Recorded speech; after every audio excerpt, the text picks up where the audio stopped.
पदं ते कीर्तीनां प्रपदमपदं देवि विपदां कथं नीतं सद्भिः कठिनकमठीकरपुरतुलां कथं वा बाहुभ्याम् उपयमन काले पुरभिदा यदा ध्यायन्यस्तं दृशदिदयमानेन मनसा। शंकराचार्य चरणों का दर्शन कर रहे हैं। शिव जी ने चरण पकड़ के रखे हुए हैं और कामदेव वहां बैठा ही हुआ है और शंकराचार्य दर्शन कर रहे हैं, और जो वो दर्शन कर रहे हैं वही दर्शन हम सबको करा रहे हैं। कहते हैं माँ, आपके जो चरण हैं उनके ऊपरी भागों को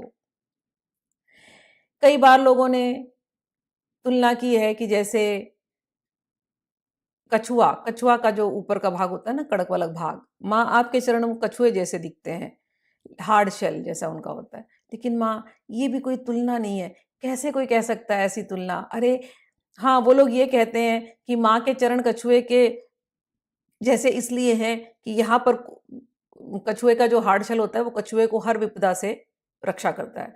तो माँ के चरण कछुए के हार्ड शेल जैसे हैं, ऊपर के कवर जैसे हैं, जो सख्त वाला जो भाग होता है ना उसके जैसे हैं, क्योंकि यहाँ पर आके के सारी विपदाओं का अंत हो जाता है। इसीलिए माँ के जो ऊपर की ऊपरी भाग, पद का जो ऊपरी भाग है, उसको कहते हैं यहाँ पर आकर के विपदा के लिए कोई जगह नहीं है, यहाँ पर आकर के विपदा समाप्त। इसलिए कई बार उसको लोग कछुए के ऊपरी भाग से तुलना करते हैं।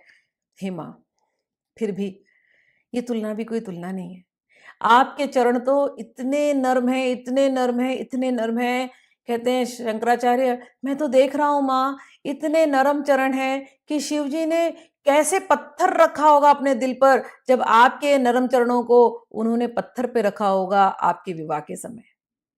तो विवाह के समय पे एक रिवाज होता है कि लड़की का पैर लेकर के पत्थर पे रखते हैं और कहते हैं देख, तेरे कोमल चरण हैं। लेकिन अब तू गृहस्थ आश्रम में जाने वाली है, यहाँ उतार चढ़ाव, विपदा, सुख दुख सब आएंगे, लेकिन तुझे अपने आप को हर हाल में स्थिर रखना पड़ेगा। ये कठोर पत्थर जैसा जो पत्थर पर चरण रखने का जो रिवाज है कि हर हाल में कठिनाई हो सकती है, जीवन बड़ा कठोर भी हो सकता है, लेकिन कभी भी तेरा चरण जो है अब गृहस्थ आश्रम से डगमगाए नहीं, तेरे चरण स्थिर हो। तो ये भाव से विवाह होता है। लेकिन यहाँ शंकराचार्य देख रहे हैं, कह रहे माँ, कितना हृदय पे पत्थर रखा होगा शिव जी ने, जब आपके कोमल चरणों को उन्होंने पत्थर पे रखा था विवाह के समय। आपके कमल, आपके चरण तो अत्यधिक कोमल है।